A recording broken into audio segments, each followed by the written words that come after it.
राज्य में सर्दी की शुरुआत ही हुई थी कि राज्यपाल ने एटम बम वाले बयान से फिर एक बार झारखंड की राजनीतिक गर्मी बढ़ा दी है।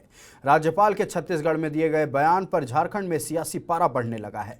लंबे समय तक खामोश रहने के बाद राजनीतिक गलियारों में एक बार फिर सीएम के खनन लीज मामले से चर्चाओं का बाजार गर्म है। देखिए इस खास रिपोर्ट में। राज्यपाल ने छत्तीसगढ़ में निजी चैनल से संवाद करते हुए झारखंड में चल रही राजनीतिक गतिविधियों पर चर्चा की। इस बीच उन्होंने कहा कि झारखंड में पटाखा बैन नहीं है, संभव है कि एक आध एटम बम फटे। इस बीच उन्होंने चुनाव आयोग से हेमंत सोरेन की सदस्यता अयोग्य हटा के मसले पर दोबारा मंतव्य मांगने की बात कही है। राज्यपाल ने यह भी कहा कि जब तक वे संतुष्ट नहीं हो जाते तब तक किसी तरह का निर्णय सही नहीं है। जो सिफारिश आया है उसके आधार पर मैं निर्णय ले सकता था, लेकिन मैं नहीं चाहता कि बदले की भावना से या किसी को बदनाम करने के लिए मैं वो कोई भी कार्रवाई करना नहीं चाहता। क्योंकि मैं संवैधानिक पद में हूँ, मुझे संविधान की रक्षा करना है, संविधान के अनुसार चलना है। अब इसलिए मेरे ऊपर कोई उंगली ना उठाए कि इन्होंने बदले की भावना से किया है, इसके लिए ही मैंने सेकंड ओपिनियन मांगा। अब हो सकता है कि एक आध एटम बम फट जाए। इधर राज्यपाल के इस बयान पर गठबंधन गर्मा गई है। एटम बम वाले बयान पर जेएमएम और कांग्रेस ने एक स्वर में राज्यपाल को जल्द एटम बम फोड़ने को कहा है। उनका कहना है कि अब तक सब कुछ शांत सा लग रहा है, जिसके कारण कई सवाल मन में घर कर गए हैं।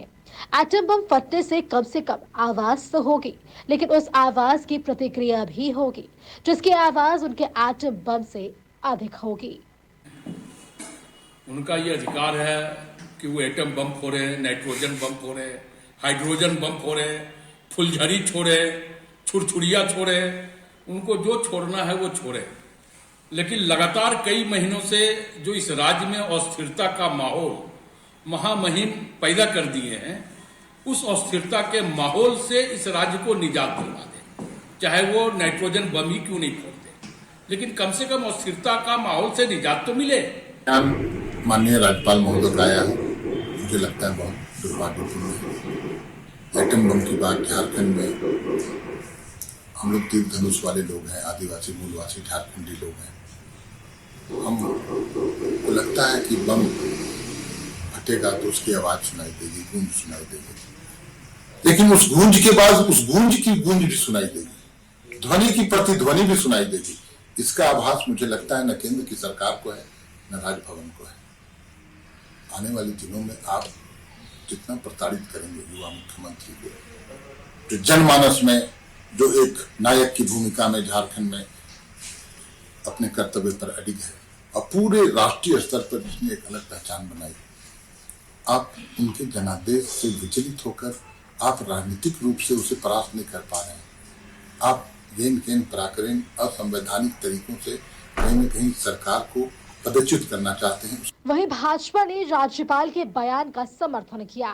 भाजपा का कहना है कि राज्यपाल रमेश बैस सरकार को अस्थिर करने की मंशा नहीं रखते हैं। बेवजह कुछ लोग यह भ्रम फैला रहे हैं कि राज्यपाल अपने पद का दुरुपयोग कर रहे हैं। राज्यपाल महोदय ने कल जो कहा कि झारखंड की राजनीति को हम अस्थिर नहीं करना चाहते, सत्ताधारी दल को बेखौफ होकर अब काम करने की आवश्यकता है, लेकिन साथ ही उन्होंने यह भी कहा कि इलेक्शन कमीशन का जो पत्र आया है वह विषय अभी समाप्त नहीं हुआ है और निश्चित रूप से जब कभी भी आवश्यकता महसूस होगी कि इस पत्र को सार्वजनिक किया जाना है तो राज्यपाल महोदय अपने कर्तव्य का भी निर्वहन करेंगे। बेवजह कुछ लोग यह भय दिखा रहे हैं कि राज्यपाल सत्ता का दुरुपयोग कर रहे हैं, राज्यपाल अपने पद का दुरुपयोग कर रहे हैं, लेकिन राज्यपाल महोदय ने अपने पद की गरिमा को समझते हुए यह बयान यथोचित दिया है कि झारखंड सरकार को अस्थिर करने का उनकी कोई मंशा नहीं है, लेकिन कभी भी वह लेटर सामने आ सकता है। गौरतलब है कि 1 माह पहले राज्यपाल ने ठीक इसी तरह पत्रकार से बातचीत के दौरान मुख्यमंत्री हेमंत सोरेन की सदस्यता को लेकर बंद लिफाफे पर तंज कसा था। उन्होंने कहा था कि लिफाफा इतना चिपका हुआ है कि खुलने का नाम नहीं ले रहा है। मुख्यमंत्री हेमंत सोरेन की ऑफिस और प्रॉफिट मामले में मुश्किलें कम होने की नाम नहीं ले रही हैं।